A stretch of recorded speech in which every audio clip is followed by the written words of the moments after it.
Thank you, Mark, and wonderful to be here again. It's really a pleasure and an important conference, and I'm privileged to join it, especially a really interesting and distinguished roster of speakers. And I'm sorry I missed the last presentation because it looked very interesting and actually pretty apropos, because what I'm going to talk about, maybe I'll just kind of informally here and then go to question and answer, is actually, I think, proceeding from a pretty similar basic point of view, which is I laid out, for those interested, in an article in First Things, I think in the last issue, the October issue, and it's called The Morality of a Strategy of Denial. And what I wanted to do, other than being a little bit self-referential, was to provide a moral account for the kind of strategy that I advocate for the United States, but also the kind of point of view, which is rooted in realism, but I would say, I think in this context, although I talk about it as the classical moral tradition, I think it's very compatible with the Christian natural law way of thinking, which is obviously itself rooted in the classical moral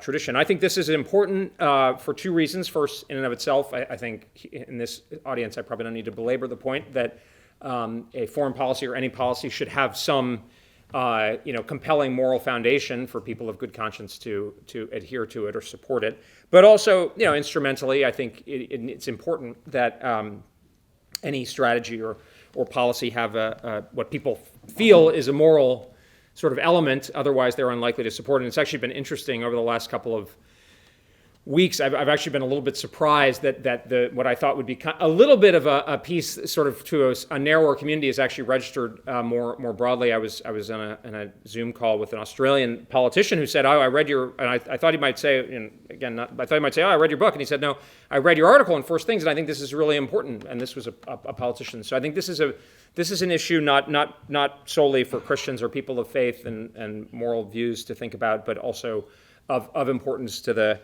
broader body politic here and abroad. So, my view is basically that the appropriate way to approach foreign policy is maybe similar to Charles, but I might put a slightly different spin, which is that the purpose of a foreign policy in a republic, in particular, should be to pursue the enlightened self-interest of the citizenry, and I define that as basically, our security, our freedoms, and our prosperity and economic security, essentially.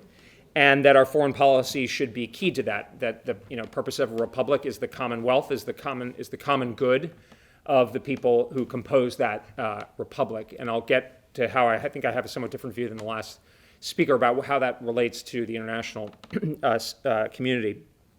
And my view is that the biggest threat to those interests is China, and particularly China's ability to dominate Asia.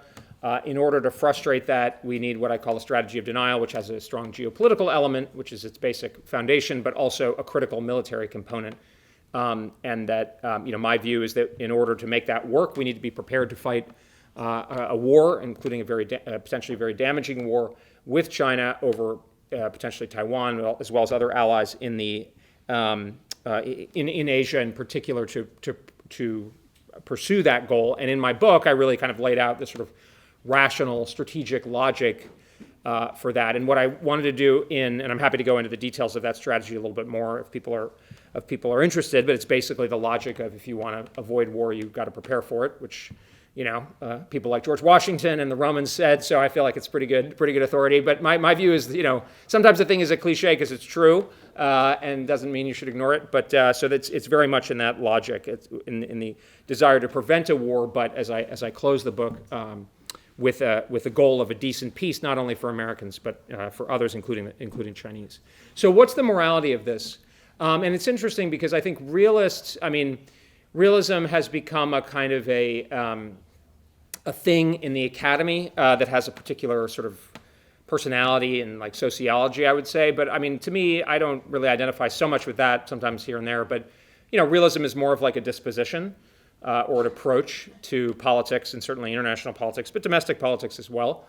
But the moral debate has been dominated essentially for years, really, by pick liberal hawks or neoconservatives or pacifists or global do-gooders or what have you. And I actually don't think that's true. Bottom line up front, I think that the strategy that I'm advocating for is actually more moral than the alternatives. I'm not saying that Other foreign policies are not moral necessarily, but I think mine is certainly, the one I'm advocating is moral, and that what it calls for is, in a sense, morally obligatory. And why is that? Well, basically, I lay out, the basic moral obligation of what is the basic moral obligation of a state?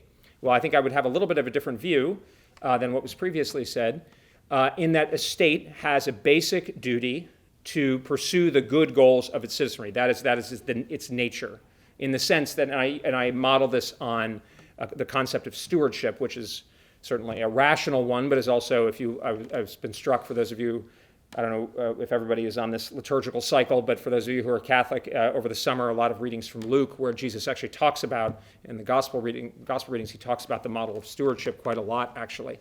And that basically, like a trustee or a parent, the basic goal, the basic duty of a state is to ensure that it meets its core goals, to those to whom of whom it is constituted and to whom it is primarily responsible, that it meets those goals above and beyond. Now, in so doing, so that is a good goal.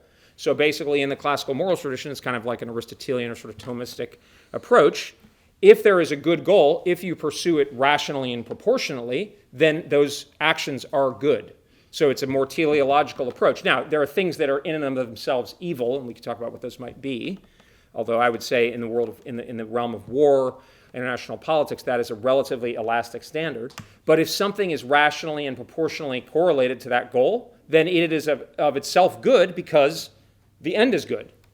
Now, that doesn't mean, quote unquote, that the ends justify the means in all contexts or that it's consequentialist, but it does account for consequence. And that's particularly so when you're not dealing with yourself, when you're dealing with those to whom, who have entrusted you with their benefit, right? And that's why, the model of stewardship is so relevant. An example I use is, God forbid if I die or whatever, and my children have a trustee or a steward, I would expect that person first and foremost to use whatever resources are available to make sure that my children are benefited in an appropriate way, in a good way, and not to give it all to charity immediately, right? Or forgetting the other example I usually use, but I think that basically gives you the idea of, if somebody bequeathed an inheritance to a university or a church, the trustees are not supposed to, even if something else is in some sense good, to give it to, starving people or whatever. If it vitiates the basic purpose of that bequest, then it is not actually acting rightly, I would say. And so the state, it's very similar. The state needs to make sure that it takes care of those basic goods first and foremost in a rational and proportionate way, and that requires acting with an anticipation of consequence. So the critical thing about this view of morality is that you have to think of the consequences. It's not purely a matter of intent. Intent itself is not sufficient. Now, you shouldn't be acting out of evil intent to do a good act, but you should be thinking, what are the other consequences of what I'm doing for my primary responsibilities? Now, nobody knows the future, so you can't purely hold people to account based on just the results. So I think what the kind of this classical moral tradition would have you focus on is reasonably anticipatable consequences, right? Acts of God, whatever, force majeure, these are different. But, if you bet, your children's education fund on a lottery ticket, that's not acting in accordance with reasonably anticipatable consequences. Similarly, if we say, well, we're gonna invade Central Asia and pacify it, and that's our route to world peace, and then everybody will like us. That's probably not a reasonably, acting in connection with reasonably anticipatable consequences. And we can think about this a lot because, a lot of the mistakes that we've made over the past generations have been ones that may have, I believe, were often made in very good intent, but a reasonable anticipation of the consequences would have shown that it would vitiate the basic responsibilities that these leaders were entrusted with. So that's the sort of the moral model. Where that leads you to, actually, I think in this context, is not only thinking that it's tolerable to build up our strength vis-a-vis China, but actually to think it's morally obligatory. Because in this context, neglecting are the primary danger to American foreign policy, which is, sorry, not American foreign policy, to Americans' core interests, which I would say is China. I mean, we could talk about the threat of wokeism and stuff, which are also pernicious and so forth in a different way. But at least in the kind of fundamental geopolitical sense, the greatest danger is China. That if somebody says, well, I want world peace, or I don't want to perpetuate a security spiral, or I feel that I need to do more in sub-Saharan Africa or whatever, that is not itself a good act if it vitiates our ability to meet that primary responsibility.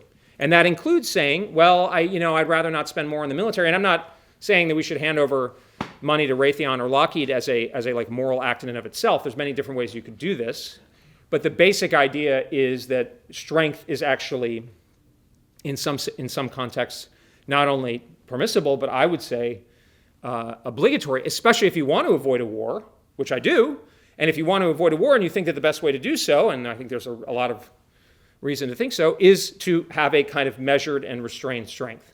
So that if you end up not contributing to that strengthening, you are not acting morally. And I mean, we should all be careful with Hitler and Churchill analogies, but I mean, I think there's a reason that we think Churchill was not only wise but more moral than the disarmament crowd of the 1930s, which was more spoken, more high dudgeon, and many, I think, religious people were very sympathetic to it.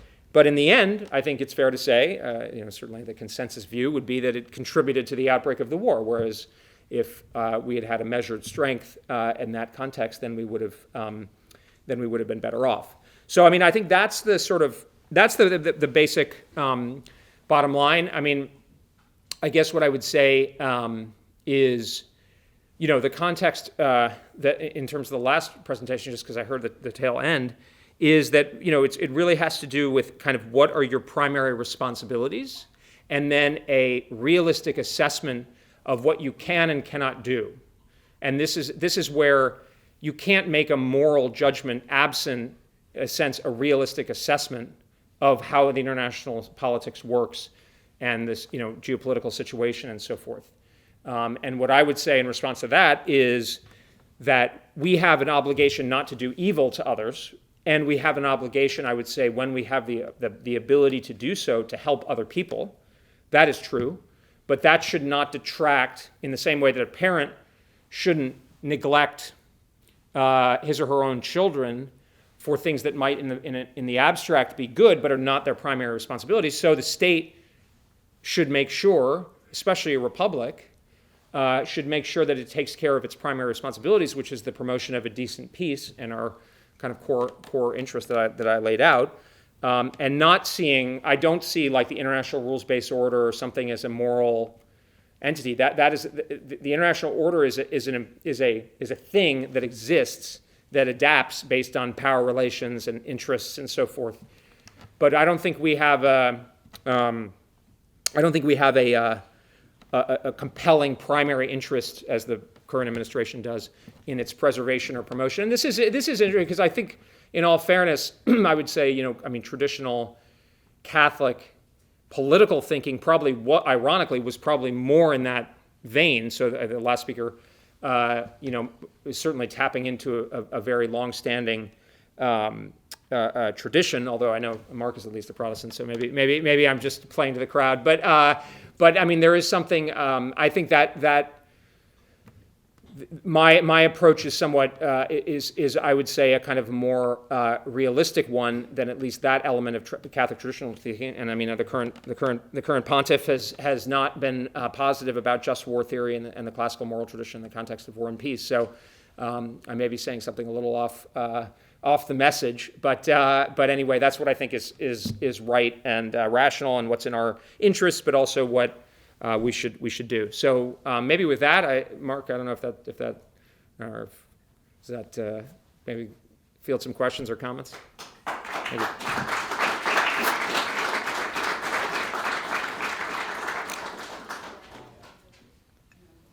Yes, for any questioners, if you press the button on the microphone, You have to lift it up, and it'll press it till it's green, and then when you're done, turn it off so there's no feedback from the answer.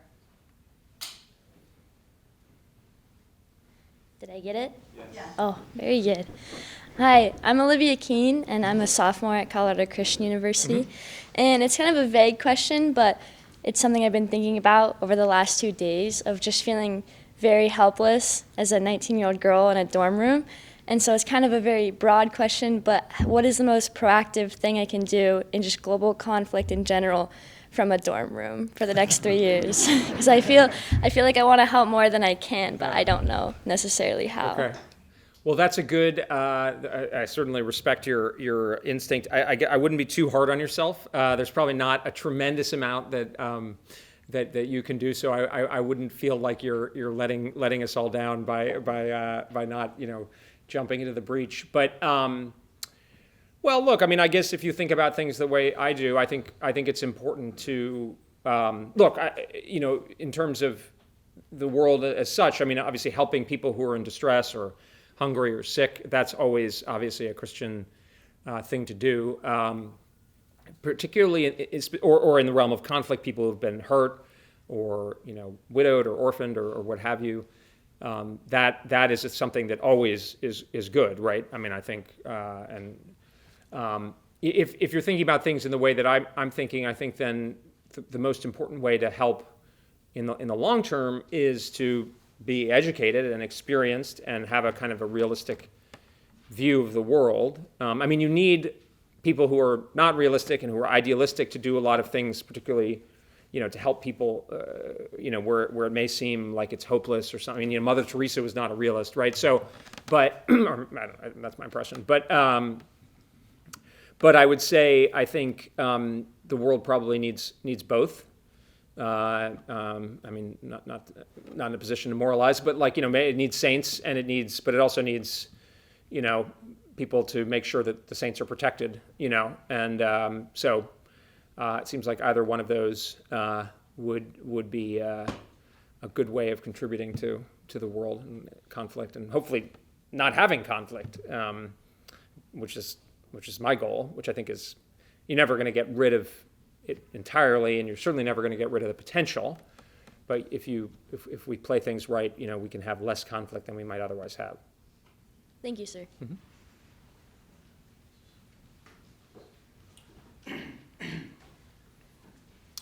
Hello, this one. Hello.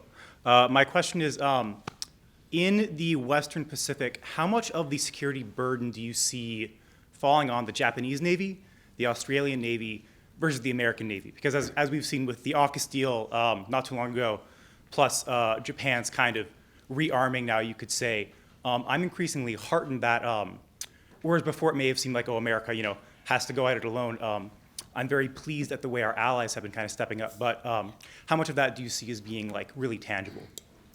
It's a great question. I would say that the Australians are doing a lot, but they're a small country. They're about a tenth the size, 11th the size of us. Japan is moving slowly in the right direction, but too slowly. And the fundamental fact, unfortunately, as I kind of share your instinct, is that China is so big and wealthy and strong that America has to, I call it the kind of cornerstone, not to use a biblical term, a cornerstone of this coalition. So we need a lot more from Australia and Japan and Taiwan, for that matter, and others. But America's really going to have to play the heavy lift because of the simple scale that the PRC can generate. But if America's there, Yeah. you do see the Japanese and the Australians being increasingly solid partners. Yeah. I mean, I think again, this is kind of sort of, I think, geopolitical reality is that the Japanese and the Australians and others, but they in particular are very worried about China dominating, their region and them. So they are, really quite on board. The question is just, are they and are we doing enough? That would be so. I mean, the administration released its defense strategy yesterday, which I haven't had a chance to read the whole thing yet, but basically seems like it's pretty solid. The question is not so much the strategy and the rhetoric now. The question is the execution. Okay, thank you.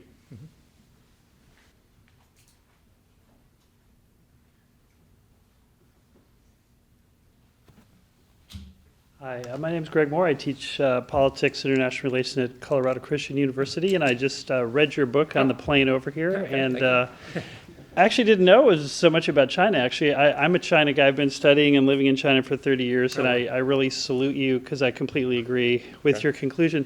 My question for you is kind of a practical one. I recently wrote an article that the editors gave a really annoying title. It was called "Biden is Right, We Must Defend Taiwan." My point was not that Biden was right. I know. But I'm a Republican, so I'm not I gonna never go out hold of my way authors to- responsible for titles. to That's give all I him know. credit for that, but he is right. I think that we need to, the point was that strategic ambiguity Yeah. has been very useful, but we actually need to start deterring. If we're serious about standing up for Taiwan, that we need to communicate that to China, lest they, like the April Gillespie thing, and where the U.S. ambassador told Saddam Hussein that we did not have a security interest in defending Kuwait back in 1990, and then the Dean Acheson Press Club speech in 1950, where we told the communist world that we would not defend Korea or Taiwan. And then that led to, in both cases, the other side thinking we have a green light to go ahead and do this. And I think we needed to be very clear, and I'm surprised and pleasantly surprised that Joe Biden has been saying that. So I assume that you support that. My question is, I was just talking to somebody at the Heritage Foundation yesterday about this whole thing, and he just doesn't think it's our interest to get involved in this Taiwan thing. And he said, persuade me. And so I don't know if I did or not, but my question is for you, if you're right, and I think if I'm right, that Taiwan is what we're standing up for, how do we persuade everybody here? I would guess in this room, most people here would be like, why is that our fight? And I think that's a real challenge, because if in a democracy, if we're going to do that, and I think strategically it's the right thing to do, how do we, and maybe this is what you're working on right now, is to persuade the community here in Washington and the larger public that this is worth it for American national interest? Well, thank you. I appreciate the kind words, and I'm delighted to hear it. Although your expertise in China, it's personally gratifying, but also worrying, because it suggests you know China better than I do, and that the fact that I'm right is not reassuring on that point. But thank you. I mean, I would say, just on the strategic ambiguity question, my view, it's a little bit, and I don't usually like to be too nuanced because I think nuance is overrated often. But I think we are actually right now almost possibly too far on the talk and not on the walk. So we're actually, the worst situation is when you go too far and you commit your credibility to something that you can't defend, because then that increases the incentives to the other side to do something, and it hurts you. So what we're doing now is speaking loudly and carrying a small stick.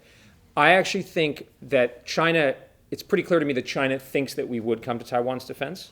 So we don't need to formally abandon the policy of strategic ambiguity, which is overrated, but and it would be kind of provocative, and it wouldn't generate a benefit. The real thing we need to do now is hit the gym and get ourselves in. So my biggest critique on this stuff of the Biden administration is they talk, but they ain't walking the walk. And that I don't get. I mean, their national defense strategy yesterday is all focused on China, and they went up there, and Secretary of Defense Austin just talked about Ukraine the whole time, basically. I mean, it's a small example, but it's telling. And there are some good things happening, but not at the scale that is and urgency that is needed, in my view. So that's basically the number one thing I work on right now, is trying to persuade the American people why it's worth defending Taiwan. And I should say that the defense of Taiwan, as I think you know from reading the book, it's very important, but it's not an existential interest for the United States. And so the way to make it correlate the scale of the interest at stake is to with the costs of the conflict, is to focus on ensuring that we have a military that can fight the war so well that it essentially drives down the costs. So the way I think about it is, like, if Taiwan is worth 70, we need to keep the cost below 70. But what we're doing is we're pushing it up where it gets to the point where even I wouldn't necessarily support defending Taiwan, because it'll be so damaging. And the historical analogy is, that I like to use, and maybe there's a better one, is in the Battle of France, as the Anglo-French forces were collapsing, the French were saying to Churchill, give us more aircraft to fight on, and Churchill wanted to send those aircraft to the fight, but Air Chief Marshal Dowding, or whatever his title was, Marshal Dowding, said, if you do that, we won't be able to defend the British Isles. And so Churchill didn't, not because he wanted to lose France, but because the alternative was worse. If our military is totally hobbled by a failing defense of Taiwan, we can't do it. But that's still going to be terrible. So I had a piece in Time magazine or online, whatever, earlier this month that actually was partially derived from some remarks I gave at the National Conservatism Conference. Because, I think here in Washington among kind of blob elites, I think it's less of a hard sell. Like the financial community is not bought off, but like foreign policy types are pretty sympathetic, at least rhetorically. I don't think they are prepared to go through with what's necessary to actually realize so that it's more of, again, it's the talk without the walk. That said, I have spoken with members of Congress, including Republican members of Congress, who are not convinced that there would be total support in the Congress. And I definitely think that among the American people, and particularly conservatives, not particularly, but including conservatives, that there's a real skepticism about it. And frankly, I totally get it. I mean, I think the Middle East wars were a huge mistake, other than the kind of narrow mission against Al-Qaeda and the punishment of the Taliban. I mean, I was against the intervention in Libya, I was against intervention in Syria, so I'm not in favor of military intervention as a general principle.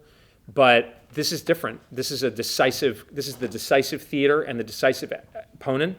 And if they get Taiwan, really almost any way they do it, it's going to be a major blow to us.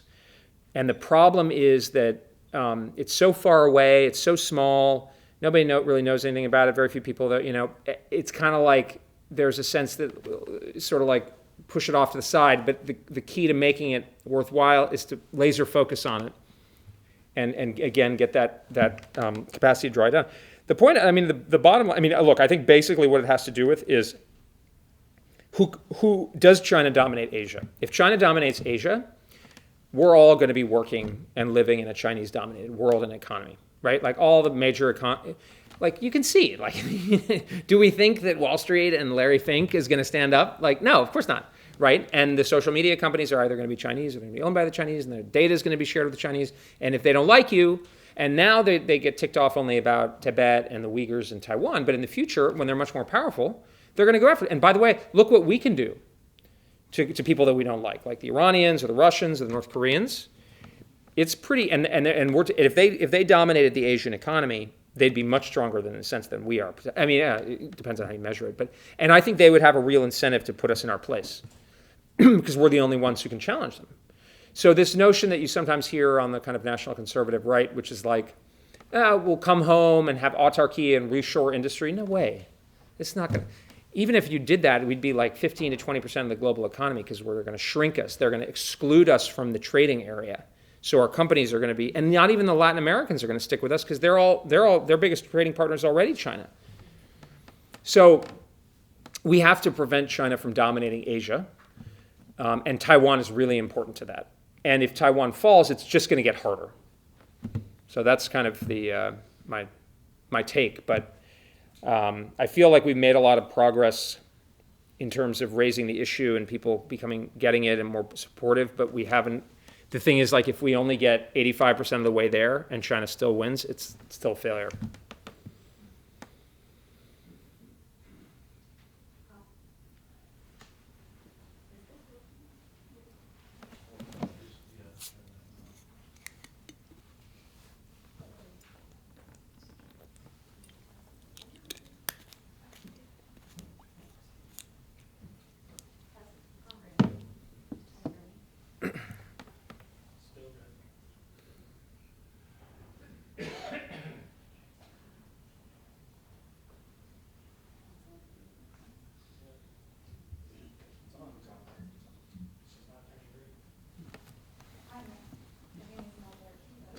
He's working.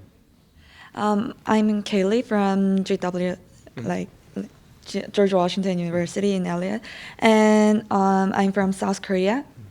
I want to ask you that how do you think of the phenomenon that many Asian countries are trying to deploy self-defense system because I'm in nuclear non-proliferation class, and I can see many Asian countries students are thinking about their own self-defense system would be better than relying on American defense system, because I think it is because, sorry to say that, but Asia, allies in Asian countries are really feeling the actual threat from North Korea and also China, but we think that United States is not that active and are not that have will that protect their allies. And sometimes it is related to economics part, because this time Joe Biden visited South Korea and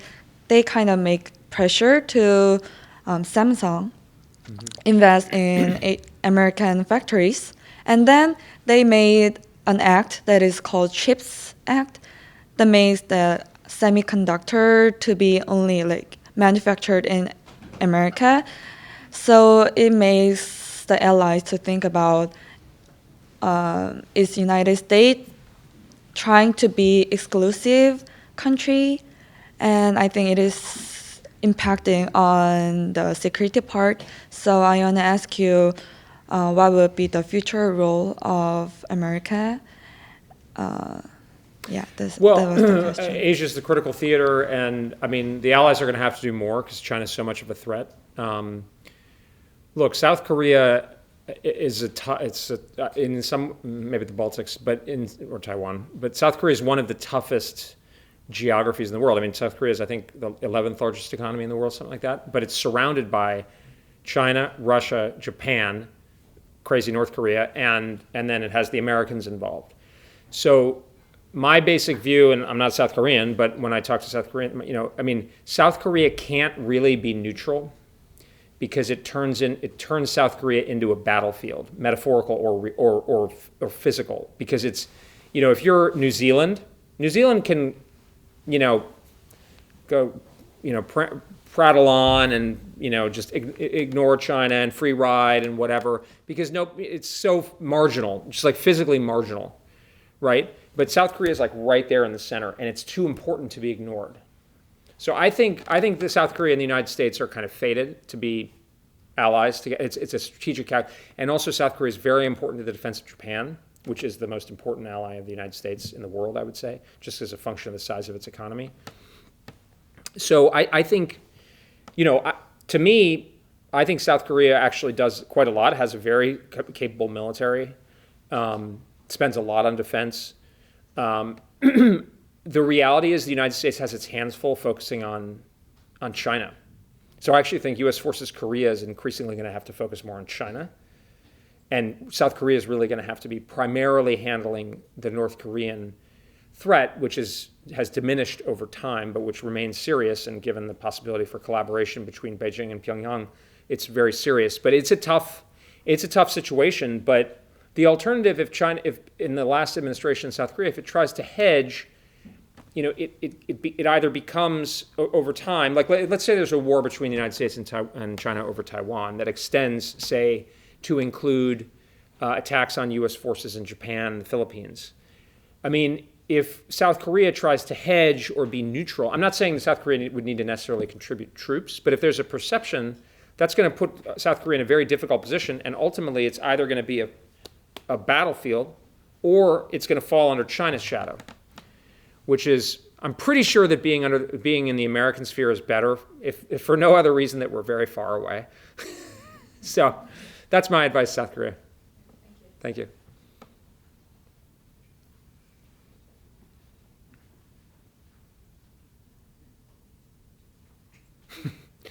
This is a tricky microphone. Maybe project and I can... Hello? Yeah. There we go. Ryan Burton, Regent University. So you alluded to how China's, well, not alluded to, you've explicitly stated that China's a threat, the major threat. And then you've also kind of alluded to how their involvement within the United States. And so my question is, how do you defend and prepare for Chinese intervention, say, with within divisions within the United States and trying to stir up those divisions because, like on the road to war, they're going to be doing stuff inside of the U.S. How are we going to prepare and drive them out of doing that? I personally tend, it's both a matter of kind of principle of conviction and strategic assessment. I tend to worry less about that stuff because I think a conflict is mostly going to be about the battle, like which, political resolve is obviously important for how a battle goes. But I'm not suggesting you're not, but I'm a fan of free speech. And if the Chinese somehow are figuring out how to I don't know what sow division means. I think a lot of this disinformation stuff is basically suppressing speech. So I don't agree with Elon Musk on everything, but I'm glad he's taking over Twitter. Because it's like, hey, you can say, and if somebody wants to say I'm talking about China all the time, but if somebody's like, Xi Jinping's the greatest guy, I don't think he should be kicked off Twitter. I'll make an argument for why or if somebody says, hey, Taiwan, we should abandon it. Okay, well, let's have an open debate and people can, sunlight is the best disinfectant. And I don't know if we're all on the conservative side here, but, I feel like it's definitely used against us more. So, and I think that, the national security review they were going to do to potentially block Musk from getting Twitter was just too precious, right? Because it's such a tendentious use of this, or kind of, and again, I don't agree with Musk on everything, but his program for Twitter is, it seems to me like what we want. So I'm not suggesting this is what you think, but I tend to discount a lot of the disinformation and that kind of stuff. Our system is about having an open debate, and if somebody wants to come up with a peace proposal that the people don't like, well, let's hear it. That's my view. Thank you. Yeah. Hayden Parham. Let me just say that I tend to agree with you. I read your book. It's very good. The main critique that I hear, or the ones that kind of continually, perennially comes up, is, China will fall into the middle income trap. They're an aging population. It doesn't matter how much they try to invest in AI. Eventually, the inherent shortcomings of a command economy will lead them into some sort of, it will prevent them from ever reaching the heights in which they aspire. Let's just focus on our own domestic policies because we have a tried and true system. Then we can just wait 40 years and we'll be back on top. What's your response to this kind of critique? Well, I'm not an economist, and economists themselves don't seem so great at predicting the future economically. So, but my initial instinct is that China's still got a lot of people who live in semi-poverty. And by the way, people like Eric Schmidt and Bob Work say they're at the forefront of artificial intelligence development, supercomputing. So I think that personally, my gut is I think they still got some significant room for growth, even if they have major debt crises. If you look at the history of the American economy, we had huge financial crises over the course of our history, before the Great Depression, and then there have been market collapses several times in the last couple decades. If it is true, they're still an economy roughly comparable in size to our own. So they're still huge. They're still 10 times the size of the Russian economy.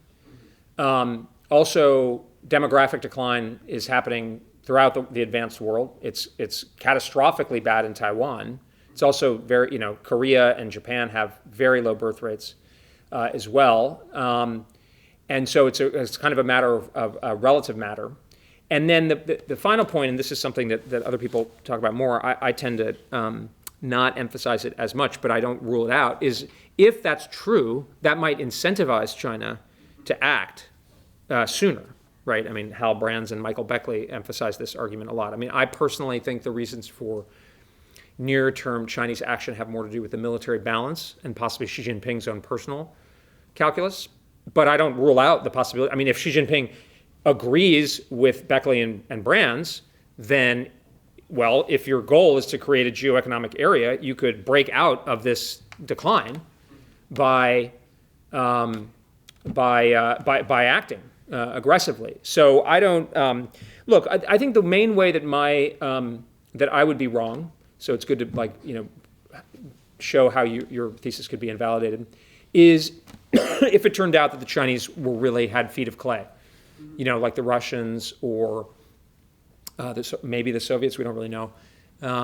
But the thing is, even if let's put a 50% discount on the quality of their military, for instance, they have so many things. They have so many missiles and planes. And first of all, I don't think we should do that. But even if you apply a pretty significant discount, they still have so many advantages they could potentially win. And I'm also not sure that we are everything that we're cracked up to be on the military side. And if you talk to serious military professionals, they're quite frank about this because they know. So that's my. In fact, I don't think this they're going to collapse sort of argument. I mean, I find the tougher argument to deal with actually from the other side, which is we're screwed, and we should cut a deal. So Neil Ferguson, and I was going back and forth with him a little bit on Twitter a couple months ago about détente. I actually think détente is our long-term goal once we get a position of strength. But Ferguson was saying we're in so much trouble, we should just sue for détente now. And other people like Lyle Goldstein, who used to be at the Naval War College, militarily they have so many advantages. Taiwan defense might be hopeless. So I don't think that's true, but I find the argument harder to deal with. All right. Thank you. Samuel Vanderput from KU Leuven. I'm wondering, it seems that the comparative advantage of the US towards China is declining militarily. Right. And how should that inform US strategy? Thank you. Well, I mean, when I was in the Pentagon, the strategy was to focus up. Michael Bolton is to get hit the gym and focus up on the primary challenge. That was the whole idea. It was pretty simple, which we just haven't been doing enough. Now we're in a situation where we're already at a point where they might think they could win, so they might have an incentive to move if we bend that curve back. Right, because if you look historically why aggressive wars tend to happen, it's often because the aggressor judges that his relative advantage will never be greater. So, as I understand it, the German High Command was opposed to the outbreak of war the initiation of war by Germany in 1939. But Hitler, rightly, in this context, unfortunately, judged that the Germans were at a high point relatively. Now, the British rearmament had begun, I guess French rearmament. So, that was why they decided to go. And so we have to manage that at this point, which is one of the reasons that I'm in favor of actually kind of taking down the profile or the temperature to kind of we're hitting the gym, we're in spring training, and then we'll be back on the field, but please don't do anything while we're in there. Great, thank you.